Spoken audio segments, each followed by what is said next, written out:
ये रासरे नाच होउची गोपी मान सहित एपटे भगवान शिवंकर नृत्य किमितिया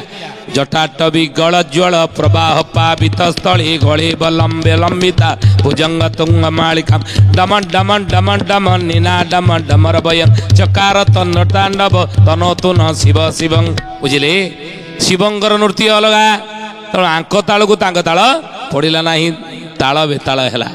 भगवान कृष्णकर गोपी मैंने रुह रुह रुह ना कौन जोटा बेतालिया अच्छी ये आम समस्ते पाद जमी पकाऊे एका ताल सी आउ गोटे ताल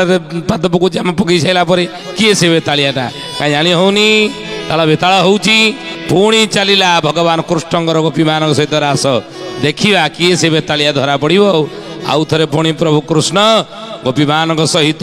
नृत्य मग्न हेले किमितिया अच्युतानंद महापुरुष लिखिले बाबू रे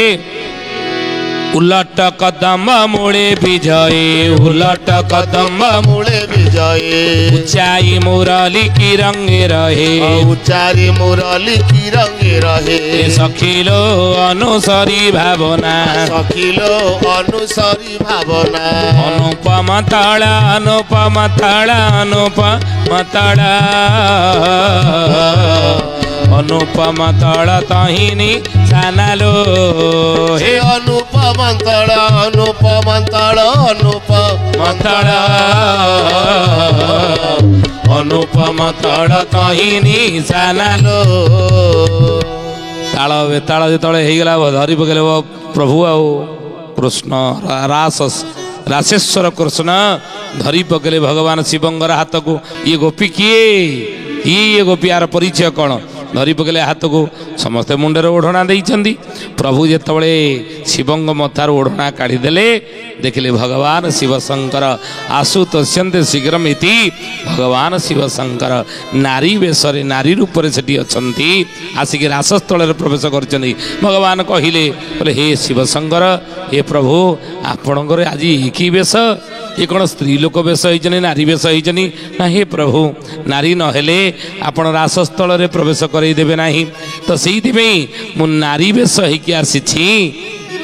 ना तार ताल बेताल कर ना तुम भाया कौन मुझे ठीक नाची पारि ना नारी जदि हेल ठीक नारी रूप हेलनी आपण भली नारी रूप मुझे पारि ना आपण जो भली नारी रूप होते मोहिनी अवतार होते अमृत असुर मान आनी देवता मान बांटी मुझे से भली नारी रूप हो पारि ना आपण मत थे टे मोर इच्छा पूरण करी मत से मोहिनी वेश टे देखातु बोल महापुरुष अच्युतानंद जी की तेणु हे ज्ञानी गुणी मंडली महापुरुष लिखिले परम राहस राहस द्वारा ब्रह्म प्राप्ति होता है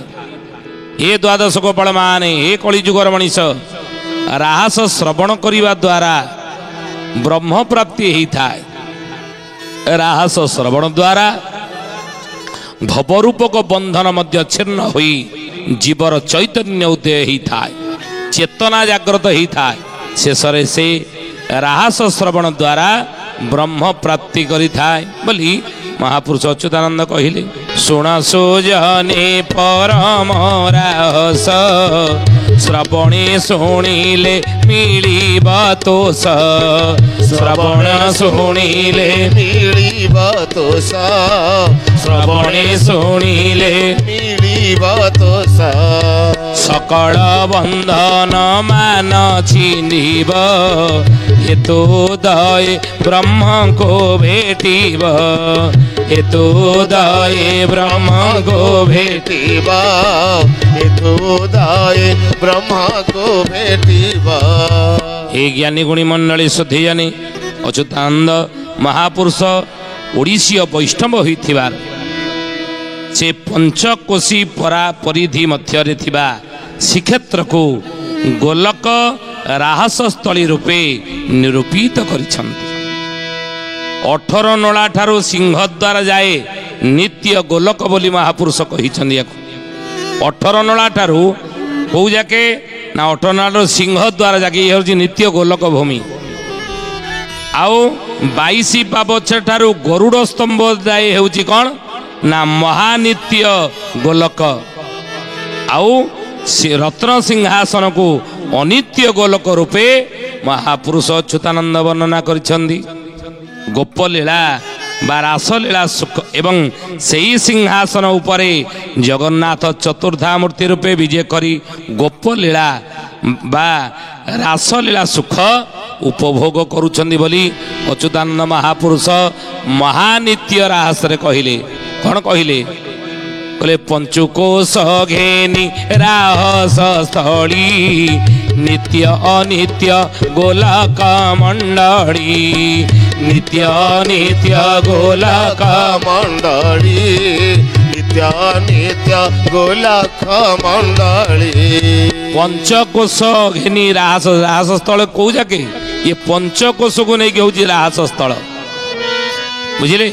ନିତ୍ୟ ଅନିତ୍ୟ ଗୋଲକ ମଣ୍ଡଳୀ ଆଉ ଚତୁର୍ଦ୍ଧା ରୂପେ ଛନ୍ଦି ବିଜେ କରି ଚାରି ସ୍ୱରୂପ ଏକ ଅଙ୍ଗ ଧରି ଚାରି ସ୍ୱରୂପ ଏକ ଅଙ୍ଗ ଧରି ଚାରି ସ୍ୱରୂପ ଏକ ଅଙ୍ଗ ଧରି। ଜଗନ୍ନାଥ ବଳଭଦ୍ର ସୁଦର୍ଶନ ସୁଭଦ୍ରା ଇଏ ଚତୁର୍ଦ୍ଧା ବିଗ୍ରହ ଇଏ ହେଉଛନ୍ତି କ'ଣ ନା ଚାରି ସ୍ୱରୂପ ଏକ ଅଙ୍ଗ ଧରି ରତ୍ନ ସିଂହାସନ ବିରାଜମାନ। ଆଉ କହିଲେ ଗୋପଲୀଳା ସୁଖ ତହିଁରୁ ଜାତ ସେ ପାଦେ ଶରଣ ଦିନ ଅଚ୍ୟୁତ ସେ ପାଦେ ଶରଣ ଦିନ ଅଚ୍ୟୁତ ସେ ପାଦେ ଶରଣ ଦିନ ଅଚ୍ୟୁତ। କହିଲେ ସେଇ ପାଦରେ ଏଇ ଦିନ ଅଚ୍ୟୁତ ଶରଣ ପଶୁଛି। କାରଣ ଏ ନିତ୍ୟ ଗୋଲକ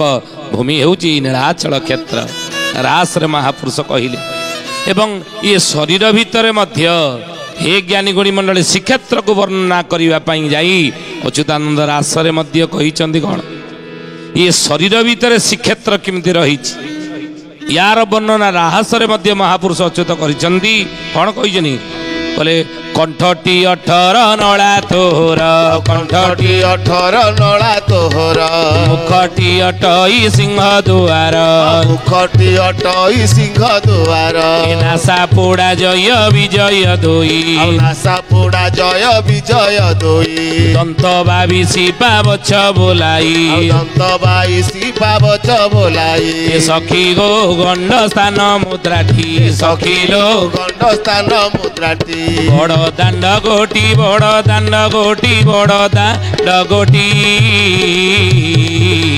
ବଡ଼ ଦାଣ୍ଡ ଗୋଟି ଅଟଇ ସେହି ଲୋ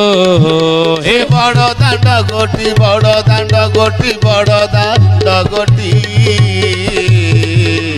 ବଡ଼ ଦାଣ୍ଡ ଗୋଟି ଅଟଇ ସେହି ଲୋ। କଣ୍ଠଟି 18 ନଳା ତୋର 18 ନଳା ଶ୍ରୀକ୍ଷେତ୍ରରେ ଆମେ ଦେଖୁଛେ ଶରୀର ଭିତରେ 18 ନଳା କଣ୍ଠ ମୁଖଟି 28 ସିଂହ ଦ୍ୱାର ନାସା ପୁଡ଼ା ଜୟ ବିଜୟ ଦୁଇ ଦନ୍ତ 22 ପାବଛ କୋଉଟା ସ୍ୱର ଭିତରେ ଏ ଦାନ୍ତ ବା ଦାନ୍ତ ବାବିଶି ପାବଛ ବୋଲାଇ ସଖିଲୋ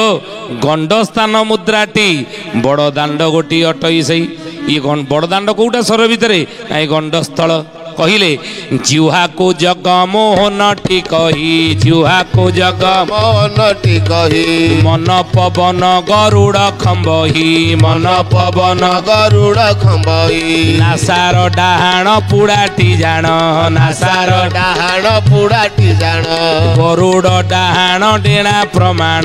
ଗରୁଡ଼ ଡାହାଣ ଡେଣା ପ୍ରମାଣ ସଖିଲୋ ବାମ ପୁଡ଼ାଟି ଯେହି ସଖିଲୋ ବାମ ପୁଡ଼ାଟି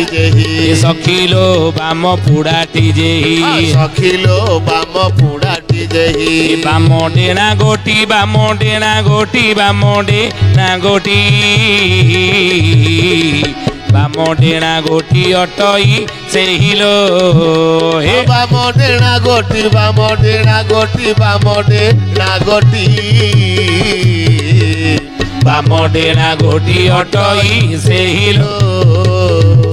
ତେଣୁ ଏ ଶରୀର ଭିତରେ ମଧ୍ୟ ଶ୍ରୀକ୍ଷେତ୍ରର ବର୍ଣ୍ଣନା ଅଚ୍ୟୁତାନନ୍ଦ ରାହସରେ କରିଛନ୍ତି ତାଙ୍କ ରାହସ ମାଳାରେ। ତେଣୁ ହେ ଜ୍ଞାନୀ ଗୁଣୀ ମଣ୍ଡଳୀ ମହାପୁରୁଷ ଅଚ୍ୟୁତାନନ୍ଦଙ୍କ ରାହସ ଶ୍ରବଣ କଲେ କ'ଣ ହେବ? ଜୀବ ମୁକ୍ତି ପାଇବ। ଶ୍ରବଣ କଲେ ଏ ଜୀବ ଚୈତନ୍ୟ ସମ୍ମାନ ହେଇ ବ୍ରହ୍ମପଦର ଅଧିକାରୀ ହେବ, ବ୍ରହ୍ମ ପ୍ରାପ୍ତ କରିବ ବୋଲି ମହାପୁରୁଷ ମାଳିକାରେ ଲେଖିଛନ୍ତି ଅନ୍ତ୍ୟ ବୈକୁଣ୍ଠ ବସିବ।